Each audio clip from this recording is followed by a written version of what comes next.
Hello there! Today we're going to react to a cool history video. America versus Australia in World War II, the Battle of Brisbane. I had no idea that this battle even occurred. I don't know anything about the history of Australia. I mean, I know a little bit, but not that much. So, yeah, I apologize. I'm gonna be learning so much more probably thanks to you in this channel. So without any further ado, let's check it out. The Battle of Brisbane, November 26 to 27, 1942, World War II. Was it against the Japanese? The Japanese invaded Australia, if I'm not mistaken, no? Pacific Campaign of World War II, the American alliance with Australia was an important element of the Allied forces' efforts to work together. Lying within reach of the Malay archipelago and other Japanese-controlled territories, Australia was a perfect base for the American military to establish themselves. It would serve as a starting point for the Pacific Campaign, along with deploying troops and equipment to the front line of the fighting.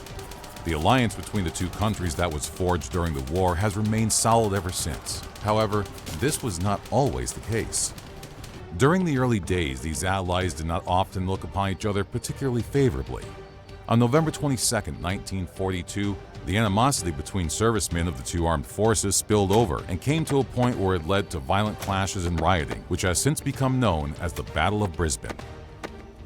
The arrival of American soldiers on Australian soil began on December 22, 1941, just 2 weeks after the United States had entered into the war. 4,000 troops disembarked from troop-carrying ships at Hamilton Wharf in Brisbane, located on the eastern Gold Coast. By the end of the war in 1945, more than 1 million American soldiers had passed en route through Australia. Most of them had been stationed in the city of Brisbane, which only had a population of 335,000.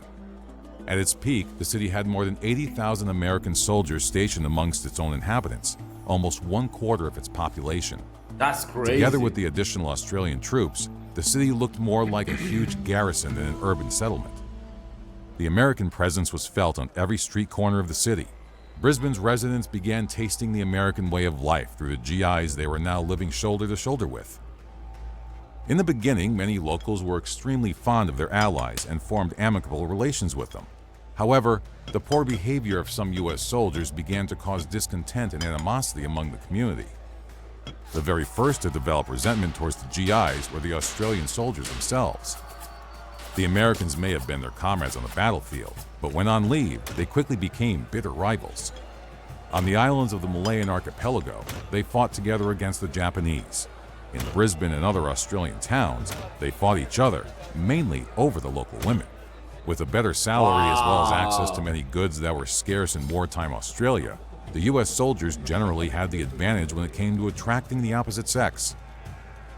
Additionally, it was noted that GIs came across as more charismatic, a product of a higher level of social interaction with the opposite gender back home. This was something that many of the Australian troops appeared to lack. American military uniforms were also seen as more flattering and well-presented, an element that was not missed by the local women. The Australian troops regularly found the situation humiliating, often referring to them as overpaid, oversexed, and over here. The rivalry also ended in frequent brawls with their American allies. In numerous cases, Australian police forces recorded up to 20 brawls per night between the opposing servicemen. These physical altercations were regularly settled and dealt with by both the American and Australian military police. However, on November 26, 1942, another seemingly insignificant brawl evolved into a massive fight which ended up with many severe casualties. Thanksgiving Day was also on the 26th of that year, and Private James R. Stein of the U.S. 404th Signal Company was drinking in a hotel bar to celebrate it, one of a limited number of places where it was possible to purchase alcohol. Once the bar had closed, and in a drunken state, Stein left the hotel and made his way towards the post-exchange canteen. Post-exchanges, or more commonly referred to as PXs, were retail stores established by the U.S. military, which sold products such as cigarettes, alcohol, chocolate, and other luxury items. PX canteens were usually well-stocked and gave exclusive access to U.S. military personnel. As Private Stein walked down the street, he stumbled into 3 Australian soldiers. Despite the tensions between the American and Australian soldiers, the four made light-hearted conversation. This was cut short, however, when a patrol of the U.S. 814th Military Police Company arrived on the scene. It was around 7 o'clock, when one of them, Private Anthony E. O'Sullivan, approached Stein and asked for his leave pass. In a drunken state, he struggled to find it, but the MPs became increasingly frustrated and proceeded to place him under arrest. The 3 Australian soldiers, watching all this, began jeering and swearing at the American MPs and demanded they release Stein. MP Private O'Sullivan responded by raising his baton, appearing to the Australians as if he were about to strike one of them. In response, they tackled O'Sullivan to the ground. Almost immediately, the other MPs, as well as another group of Australian servicemen and some civilians, joined the brawl. This rapidly escalated the situation. The MPs, realizing they were outnumbered, withdrew towards the nearby PX canteen, taking Private Stein along with them. In under an hour, the group of Australians outside the PX had grown to hundreds of men, and fueled by alcohol and resentment towards the Americans, started throwing rocks and bricks at the American canteen. Australian military police, who had just arrived on the scene, stood to one side and decided not to intervene. Inside the PX, the American MPs were in an increasingly volatile situation. I can definitely understand. I'm not condoning this behavior by the Australians, but I can definitely understand their resentment. Come on. You're kind of like guests over there. Yes, you're allied, you're helping end the war or whatever, but come on. You're a guest in another country. Should behave better. Come on, stealing women's, acting all superior and all that. Yeah. That's very poor conduct, so I can definitely understand why the Australians get pissed off and act that way. Come on.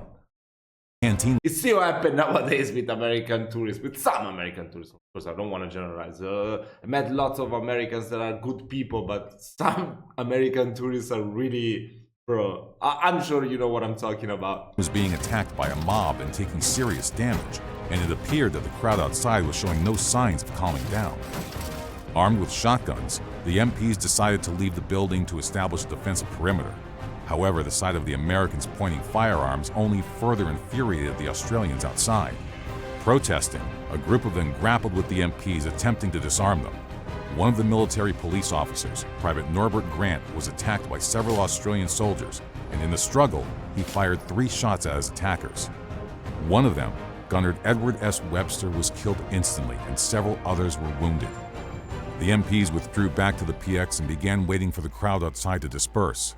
The rioting lasted until 10 p.m. when most of the Australians finally left, leaving behind them a chaotic scene, a rubble-strewn street, as well as a completely destroyed ground floor of the PX canteen. On both sides, there were injuries and 1 fatality. On the following day, the PX was put under a heavy guard. Military authorities on both sides believed that the soldiers would sober up after a good night's sleep, and the whole incident would be forgotten about. In retrospect, all soldiers should have been confined to barracks for a day or two to defuse the situation and let things settle down. Because on the evening of November 22nd, 600 Australian soldiers gathered in front of the American Red Cross building, just opposite the heavily damaged PX. From there, they moved down the street toward the headquarters of General Douglas MacArthur. Along the way, however, they ran into a large group of American MPs who drew their sidearms, ready to confront the mob. Fortunately, this was avoided, as once again the outnumbered military police officers withdrew from the area. Throughout the rest of the night, groups of Australian soldiers hunted down American GIs on the city streets. More significantly, neither the Australian MPs or the civilian police were particularly proactive in trying to stop them. As a result, dozens of American soldiers were assaulted, many of whom ended up hospitalized. It was only once senior Australian military officials arrived on the scene that the Australian MPs began to enforce a more serious approach to the situation. They soon began to disperse the large groups of troops, threatening further arrests if any activity were to continue. This began to bring about the end of the Battle of Brisbane.